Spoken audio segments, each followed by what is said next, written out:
ایک یہودی کو رسول خدا صلی اللہ علیہ وآلہ وسلم سے چند دینار قرض واپس لینا تھا۔ ایک دن آپ راستے میں جا رہے تھے کہ وہ یہودی آپ کے پاس آیا اور اس نے کہا، جب تک آپ میرا قرض ادا نہیں کریں گے اس وقت تک میں آپ کو یہاں سے نہیں جانے دوں گا۔ نبی اکرم صلی اللہ علیہ وآلہ وسلم نے فرمایا، اس وقت ادائیگی کے لیے میرے پاس کچھ بھی نہیں ہے۔ یہودی نے کہا، جب تک آپ میرا قرض واپس نہیں دیں گے میں بھی آپ کو یہاں سے جانے نہیں دوں گا۔ آپ نے فرمایا، اگر یہ بات ہے تو میں تیرے ساتھ یہیں بیٹھ جاتا ہوں۔ یہ کہہ کر آپ اس کے ساتھ بیٹھ گئے۔ جیسے جیسے وقت گزرتا گیا آپ کے صحابہ وہاں جمع ہوتے گئے۔ جب انہوں نے یہودی کی یہ جسارت دیکھی تو انہوں نے اس کو سزا دینے کا ارادہ کیا۔ آپ نے انہیں ہر طرح کی تادیبی کارروائی سے روک دیا اور فرمایا کہ تم دور چلے جاؤ۔ حکم رسول کے تحت صحابہ دور چلے گئے۔ سورج لمحہ بلمحہ گرم ہو رہا تھا اور اس کی تپش سے آپ کو اذیت پہنچ رہی تھی، یہاں تک کہ آپ کے چہرہ اطہر سے پسینہ بہنے لگا۔ اس کے باوجود آپ نے کسی طرح کے غصہ کا اظہار نہ کیا اور کوئی سخت جملہ نہ کہا۔ آپ سارا دن وہیں بیٹھے رہے اور ظہر، عصر اور مغرب و عشاء کی نمازیں وہیں پڑھیں۔ پھر رات چھا گئی۔ آپ نے رات بھی وہیں بسر کی اور فجر کی نماز بھی وہیں پڑھی۔ صحابہ یہودی کو ڈرانے دھمکانے لگے۔ آپ نے فرمایا، تم اس سے یہ کیسا سلوک کر رہے ہو؟ صحابہ نے کہا، یا رسول اللہ، اس کی یہ جرت کہ آپ کو یرغمال بنا کر اپنے پاس بٹھا لے۔ آن حضرت صلی اللہ علیہ وآلہ وسلم نے فرمایا، اللہ نے مجھے اس لیے نہیں بھیجا کہ میں کسی ہم پیمان یا کسی اور پر ظلم کروں۔ جب دن چڑھا تو یہودی نے کلمہ اسلام پڑھتے ہوئے کہا، اشہد ان لا الہ الا اللہ و اشہد ان محمدً عبدہ و رسولہ۔ میں اپنی دولت کا ایک حصہ راہ خدا میں دیتا ہوں۔ میں نے آپ کو اس لیے نہیں روکا تھا کہ میں آپ کی توہین کروں۔ اس ذریعے سے میں آپ کے پیمانہ صبر کو آزمانا چاہتا تھا، کیونکہ تورات میں نے آپ کی یہ صفت پڑھی ہے، محمد بن عبداللہ مکہ میں پیدا ہوگا اور طیبہ کی طرف ہجرت کرے گا۔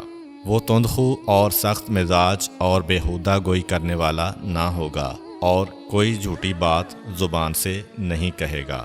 اس طرح سے میں نے آپ کو یہاں رکھ کر اس بات کی تصدیق کی ہے کہ تورات نے بالکل سچ کہا تھا۔ رسول اکرم صلی اللہ علیہ وآلہ وسلم مبعوث برسالت ہونے کے 3 سال بعد تک خفیہ طور پر دعوت اسلام دیتے رہے۔ اس کے بعد اللہ تعالیٰ نے آپ کو حکم دیا کہ آپ کھل کر اللہ کا پیغام پہنچائیں اور لوگوں کو خدا کی طرف دعوت دیں۔ ایام حج شروع ہوئے تو پورے جزیرۃ العرب سے لوگ مکہ کی طرف آنا شروع ہوئے۔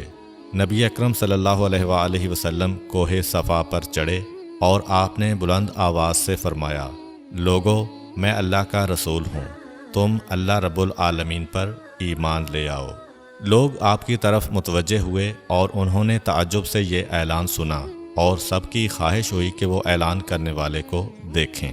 پھر آپ صفا سے اتر کر مروہ آئے اور وہاں پر بھی آپ نے 3 بار یہی اعلان کیا۔ جب ابو جہل نے آن حضرت صلی اللہ علیہ وآلہ وسلم کا یہ اعلان سنا تو اسے سخت غصہ آیا۔ اس نے زمین سے ایک پتھر اٹھا کر آپ کی پیشانی پر مارا، جس سے آپ کی پیشانی زخمی ہو گئی، خون بہنے لگا اور آپ کا پورا چہرہ لہو لہان ہو گیا۔ اس کے بعد تمام مشرکین آپ کو پتھر مارنے لگے۔ نبی اکرم صلی اللہ علیہ وآلہ وسلم مجبور ہو کر کوہ ابو قبیس پر چڑھ گئے اور ایک چٹان کے پیچھے جا کر چھپ گئے۔ مشرکین نے بھی آپ کا تعاقب کیا لیکن آپ انہیں کہیں دکھائی نہ دیے۔ ناکام و نامراد ہو کر انہیں واپس آنا پڑا۔ اسی اثناء میں ایک شخص نے حضرت علی علیہ السلام کو اس واقعہ کی اطلاع دی اور کہا کہ میرا خیال یہ ہے کہ محمد مارے جا چکے ہیں، نعوذ باللہ۔ یہ سن کر حضرت علی علیہ السلام کو شدید دکھ ہوا اور آپ ام المومنین حضرت خدیجہ الکبریٰ سلام اللہ علیہ کے پاس آئے اور ان سے کہا، میں نے سنا ہے کہ مشرکین نے رسول خدا صلی اللہ علیہ وآلہ وسلم پر سنگ باری کی ہے اور بعض لوگوں کا یہ گمان ہے کہ نبی اکرم شہید ہو گئے ہیں۔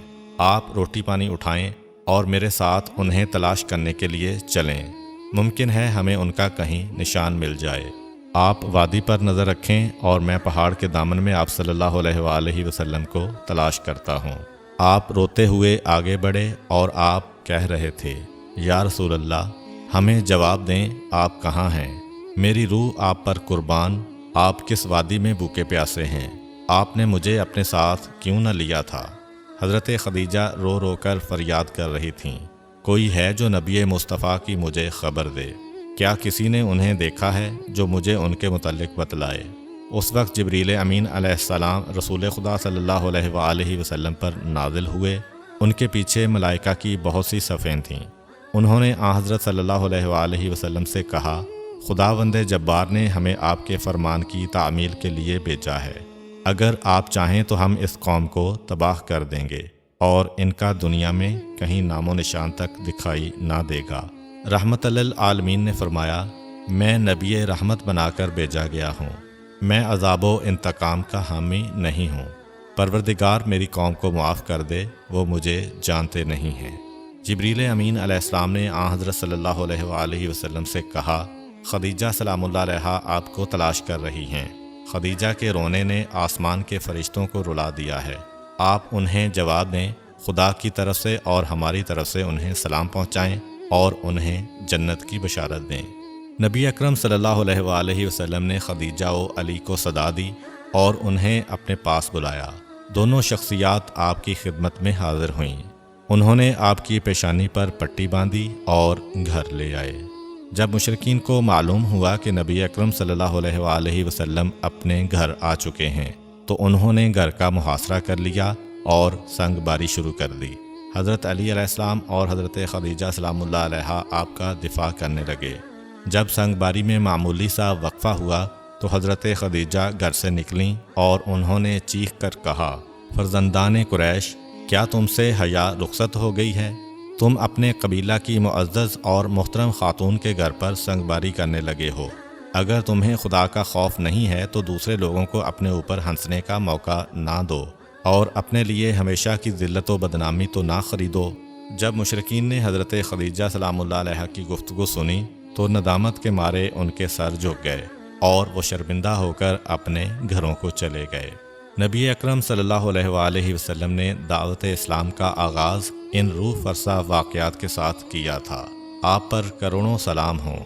آپ نے لوگوں کو گمراہی و ضلالت سے بچانے کے لیے قدم قدم پر تکالیف اٹھائیں اور صدمے برداشت کیے۔